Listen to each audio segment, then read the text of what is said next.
એક ગામમાં બે મિત્રો રહેતા હતા. એકનું નામ કરશન અને બીજાનું નામ અર્જુન. બંને રોજગાર ગોતતા હતા.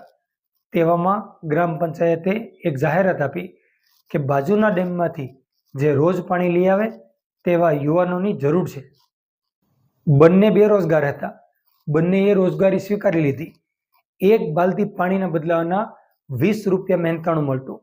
બંને રોજ 100 થી 150 રૂપિયા કમાતા.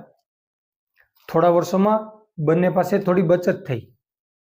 એક રાત્રે કરશને અર્જુનને કહ્યું, દોસ્ત, આ રીતે તો આખી જિંદગી નીકળી જશે, પણ આપણે આર્થિક રીતે સદ્ધર નહીં બની શકીએ.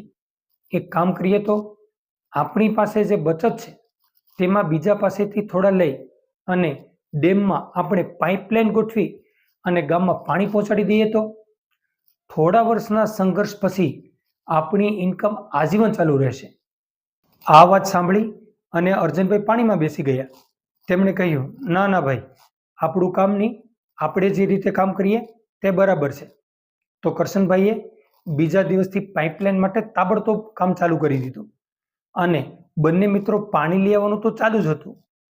થોડા દિવસ પછી અર્જુનભાઈ એક નહીં 2 બાલટી લઈને પાણી લાવવા લાગ્યા અને પાછા કરશનભાઈને કહેતા જાય, જો તારા કરતાં હું ડબલ રૂપિયા કમાઈ રહ્યો છું, તને કહું છું પાઇપલાઇન પહોંચાડવી આપણું કામ નહીં. આ બાજુ થોડા મહિનાની મહેનત પછી કરશનભાઈએ ગામમાં પાઇપલાઇન પહોંચાડી દીધી. હવે કરશનભાઈ જ્યારે પણ નળ ખોલે ત્યારે પાણી પાણી.